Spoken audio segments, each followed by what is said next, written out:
6 de la mañana, 59 minutos, se encuentra con nosotros Rodrigo Gómez de la Torre, representante del sector empleador ante el Consejo Nacional de Trabajo y Salarios. Buenos días, gracias por estar aquí.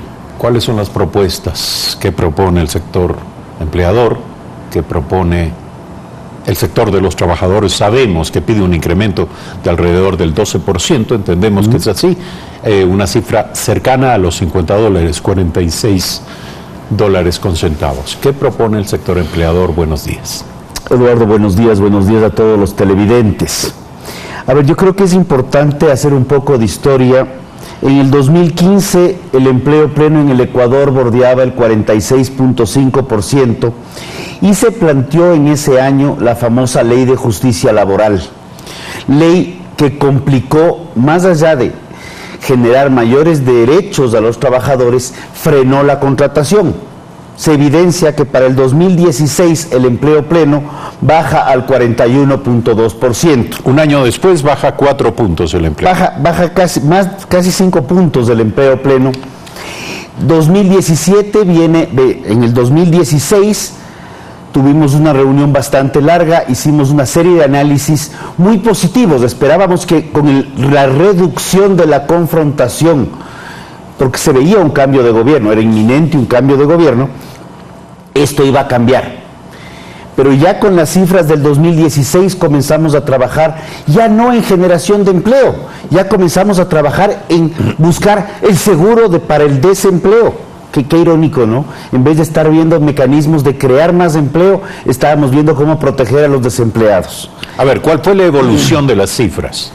Bajó el 2016 4 puntos. Bajó ¿Qué continuó ocurriendo? Luego, en el 2017 cerramos con 40.4, seguimos bajando empleo pleno y la última cifra que tenemos del INEC ya es de 39.6. Es la cifra más baja en muchos años. Y cuando regresamos un año atrás, el 2014 estábamos en 49.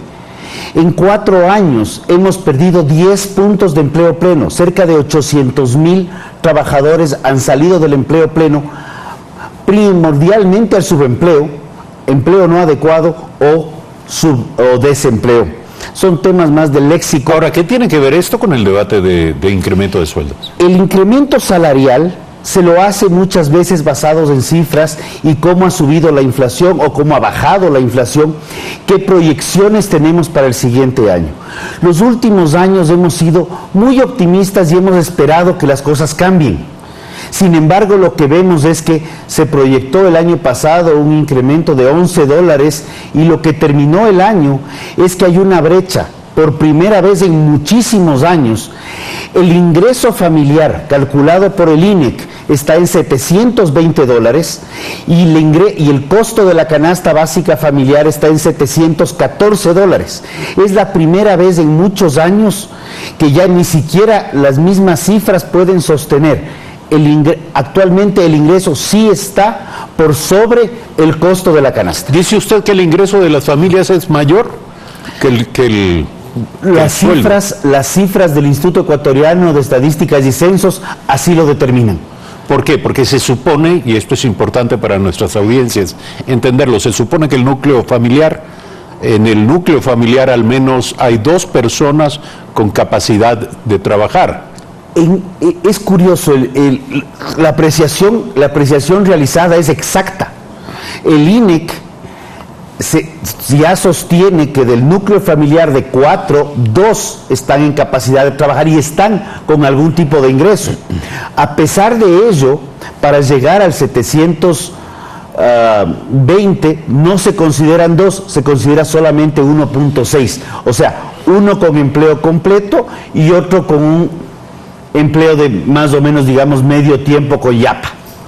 Pero son 2 que ya están trabajando.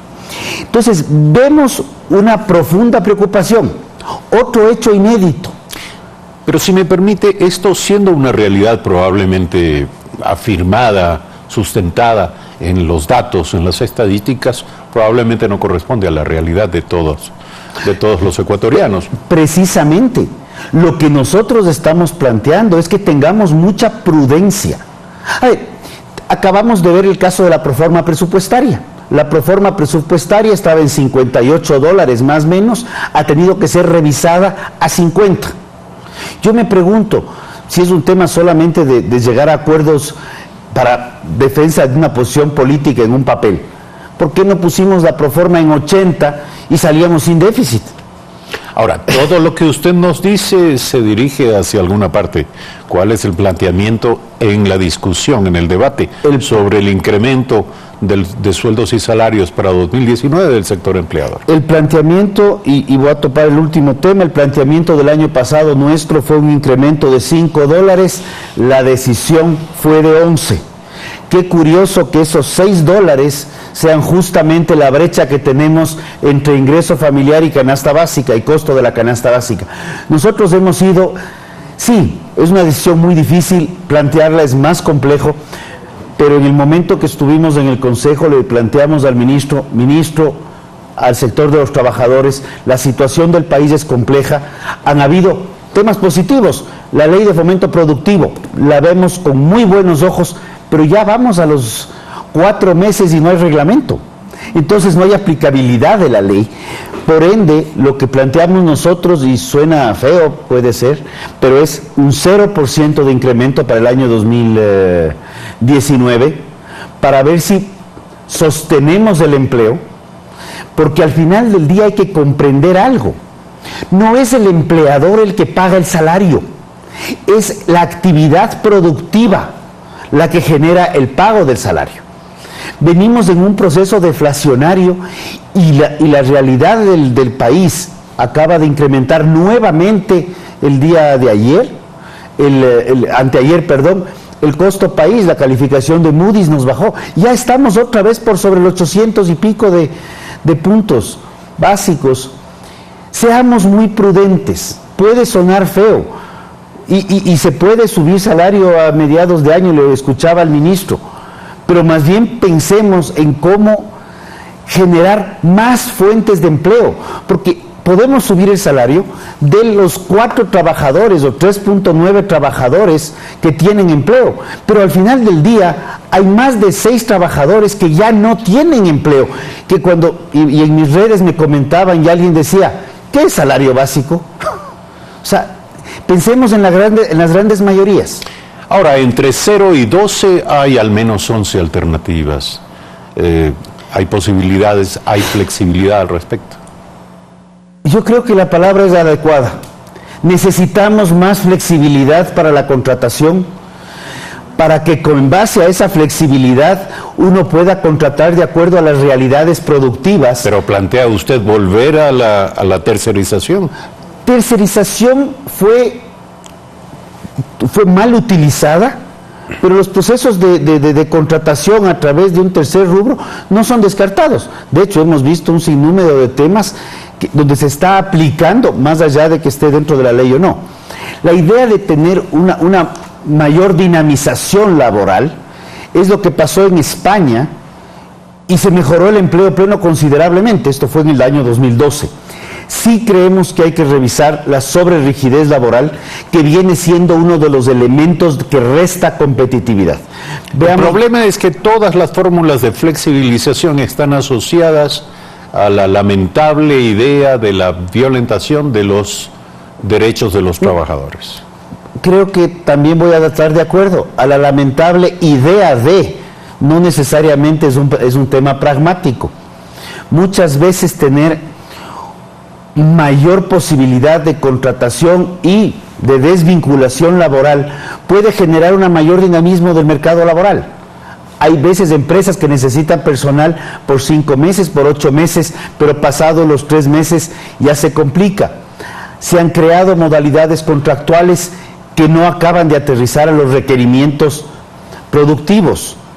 Entonces, las alternativas presentadas por el ministro Ledesma, ¿considera usted que no son suficientes para el sector? Todavía necesitamos trabajarlas. No nos olvidemos que el 29.7, el último dato de la población económicamente activa, está en el sector agrícola, que es uno de los sectores que está presentando un empleo pleno únicamente del 21.2% en la ruralidad, no es solamente sector agrícola. sí creemos, vamos a tener una nueva conversación, unas nuevas evaluaciones. El tema, yo creo que el tema este año ha mejorado el discurso considerablemente porque ya dejamos de hablar solamente de salario. Ya estamos hablando de competitividad, ya estamos hablando de que no es solamente un tema de subir salarios, sino probablemente ver mecanismos para bajar los costos de vida. Es una pena que las hidroeléctricas no estén operando a plena capacidad para que la energía eléctrica, no solamente para el sector productivo, que la energía eléctrica para el ciudadano todos en los general consumidores, baje. Necesitamos bajar costos de producción, bajar costos de vida, ser más competitivos y con eso no solamente tener mejores salarios, sino tener mayores cantidad de fuentes de empleo, que es lo que propendemos todos. Ahora dígame, ¿todos los temas que usted ha planteado serán colocados sobre la mesa a la hora de sentarse a hablar este próximo miércoles sobre el tema del incremento? Todos estos temas, no solamente en verbo, digámoslo así, sino en cifras plasmadas en datos oficiales, y es lo que más nos preocupa, que los datos oficiales no respaldan por ningún aspecto un potencial incremento salarial. Sin embargo, al final la decisión será del ministro. Hay que tener claro que la decisión se la tiene que tomar por consenso, no es un tema de mayorías, es una decisión de consenso como determina la ley, pero hay momentos en los cuales uno puede ser, como se dice, políticamente correcto y en otros momentos uno tiene que ser pragmático ante una realidad nacional y unas proyecciones de futuro. 7 de la mañana, 10 minutos. Gracias por estar esta mañana aquí. Queda abierto el tema y planteada la discusión y el debate. Por cierto, será materia de atención pública en las próximas horas. Rodrigo Gómez de la Torre, representante del sector empleador ante el Consejo Nacional de Trabajo y Salarios. Brevísimo corte. Regresamos con más. ¿En qué consiste la iniciativa del proyecto de ley para eliminar las pensiones vitalicias a expresidentes y ex vicepresidentes de la República?